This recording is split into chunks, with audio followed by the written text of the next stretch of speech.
Can a set's popularity in Commander inform your sealed product buy and hold decisions? I'll explain why I think the answer is yes in this second installment of my series on this topic with yet another example. So welcome back, thanks for tuning in, and let's get into it.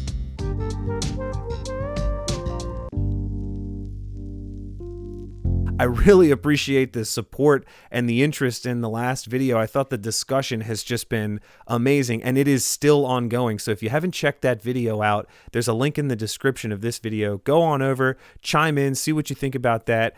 So over the course of the next couple of videos now, I'm going to compare sets that are currently available in Standard to each other, 2 at a time, and then hopefully sum it all up at the end. We're going to look at 3 key things: the popularity of the cards themselves, the price of those cards, and then the overall kind of print run, release dates, availability in general. We've moved on at this point from Zendikar and Kaldheim, but we're moving on to Strixhaven and Adventures in the Forgotten Realms. These are the next 2 sets chronologically that are currently available in Standard.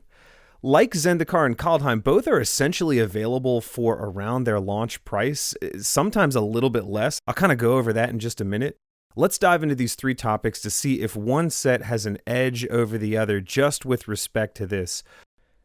But first, if you like videos like this and you'd like to follow along, subscribe to the channel, hit the like button, leave a comment. It really does go a long way.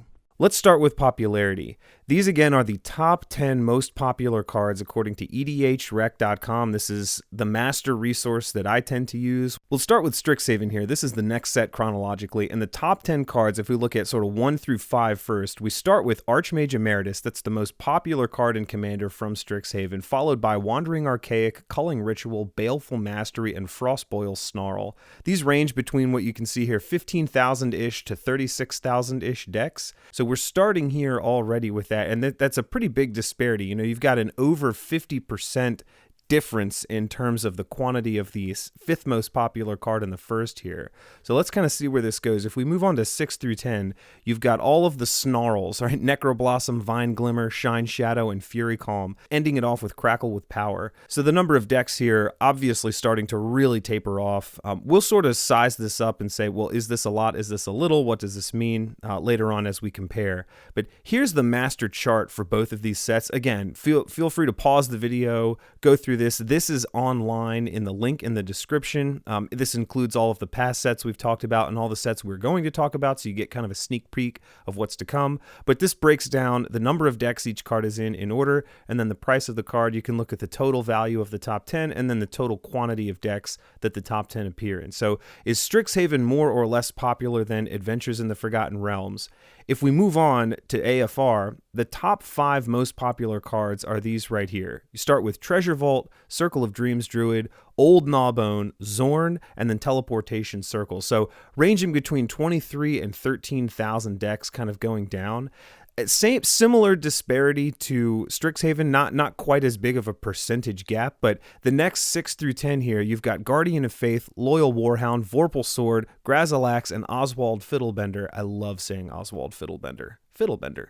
These are the next most popular cards, and you can see the fall off is pretty steep here. So we get down to, you know, the 4 digits in terms of just these cards being included in decks. Now, what we were talking about before, if we look at this chart visually, you can see that Strixhaven has the edge over Adventures in the Forgotten Realms.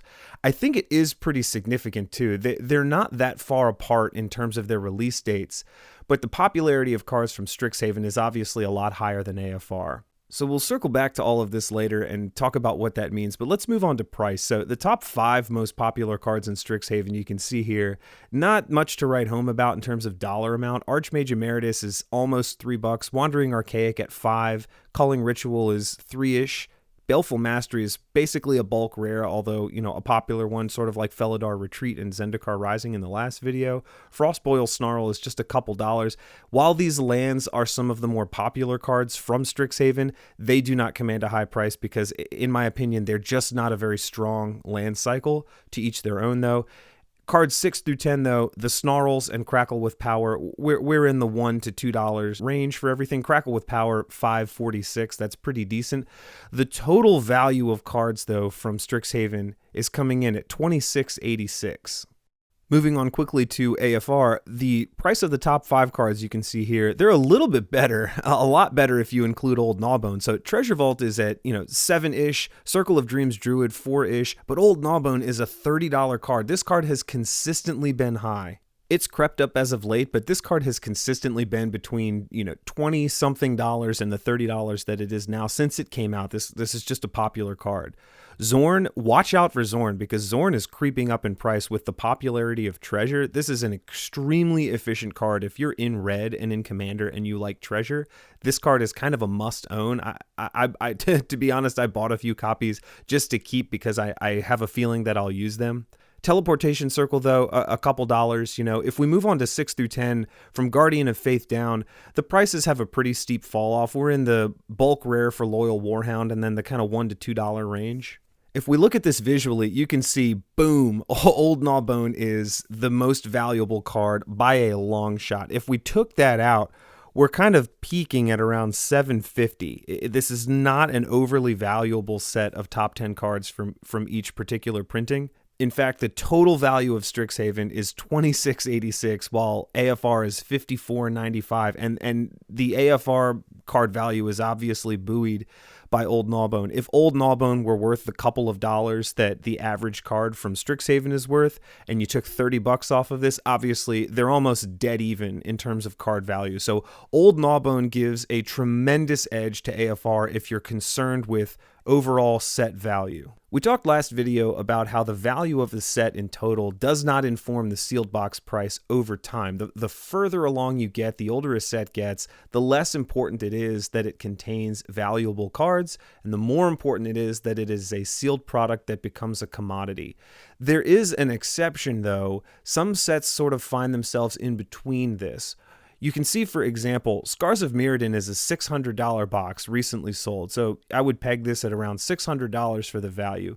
Your average, or market at least, value of the cards that you might pull is way under half of that. So it's not about opening this for the value, it's about this being essentially a commodity at this point. You're not going to grade anything from Scars of Mirrodin, arguably. I don't think that would be a good idea. Nothing in this set's on the reserve list. So this set is starting to border on the, hey, I'm old enough to be considered a commodity, or new enough to be like, I could crack this for the singles and maybe do okay. There are boxes that are directly informed by set value. So we saw Ikoria jump recently. I think this is a good kind of second example just on this quick tangent. Ikoria jumped recently because the actual value of the cards in the set on average eclipsed the box price. So the box price had to jump up for that. Ikoria is too recent for the same sort of Scars of Mirrodin phenomenon to set into it now. That is why the box price is in the kind of 130s, mid 120s or so. You can see here the market value of the cards you'd open are slightly above what you can go buy this, or what this at least sold for, a few days ago. So Ikoria, in a way, is like perfectly fairly priced, and it's priced out of necessity. People are opening these boxes to get cards out of them now, and instead of something like Scars of Mirrodin. So I digress, but as we move on here, remember that the box EV is just not always correlated, and it can be helpful early on when we're trying to evaluate a set. How much should I pay? Is this overpriced, etc.? But as we go on further and further, remember that it just becomes less relevant, and it's all about the box just being a commodity. Lastly, let's stop at print run. So Strixhaven was released April 23rd, 2021.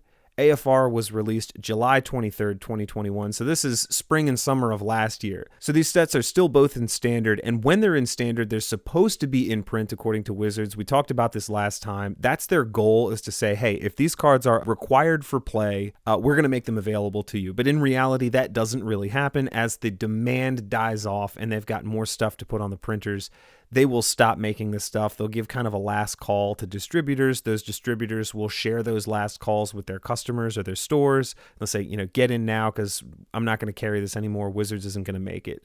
So both of these are not in print. In reality, I believe there have been last calls for both of these products at this point. In terms of their price and availability, it's kind of interesting. Strixhaven actually slid slightly lately. There's some decent deals on Strixhaven. I happen to like Strixhaven as a sealed product. especially the set booster boxes because of the Mystical Archives. Right now, draft boxes are $90. I've seen set boxes for $95. The collector boosters for Strixhaven command a premium because they have a shot at those Japanese Mystical Archive cards that can get really expensive, especially if they're foil or foil etched. So that's why the Strixhaven boxes have gone up and stayed there for quite a while now. I don't see any crazy deals on these, and the one that I have seen looked a little suspect to me. I kind of avoided it. AFR is almost exactly the same except for the collector box. So the draft and the set boxes are available for decent prices if you're trying to still get into this and you haven't already. The collector boosters, I think, are the real deal. Just like Kaldheim, these are, I think, just really underpriced for what they are. There are decent cards in AFR. They are going to age well. You've got things like borderless foil Tiamats that I keep talking about. You've got these special showcase printings that I think are going to be very nostalgic pretty soon, especially of cards like Zorn that we've mentioned that are becoming more and more popular. You've got mythic dragons in here that are commanding decent prices, that are fairly popular cards. And I think looking back at kind of 169 for a collector box, that's a really reasonable price right now. I'd be less likely, let's say, to pay the premium that's already attached to a Strixhaven box if I didn't own any than I would to buy an AFR collector box at obviously significantly less than launch price. So in conclusion, Strixhaven is a little bit more popular than AFR, it looks like, in Commander. The prices are a bit apples to apples right now, which is great, at least for draft and set boxes. The collector boxes for AFR are a much better deal than the Strixhaven boxes, relatively speaking. It depends what value you place on the contents of these boxes. I do like both of these products. I think that they're perfectly fine long term. Neither of them jumps off the page at me, but I don't think that either of them is a dud at all. So that's my quick 2 cents. What do you think about this? Is this information helpful? Are you using anything like this in your own life to kind of evaluate products and size up your buying decisions? Coming up next is the infamous Innistrad block. We're going to compare Midnight Hunt and Crimson Vow. Weigh in on these. Will we be surprised? What will the numbers tell us? I'm really interested to share that with you. So there's still so much to talk about, though, with this release schedule and everything coming out. Until then, buy what you love, enjoy the process, be mindful, and until we see each other again, take care.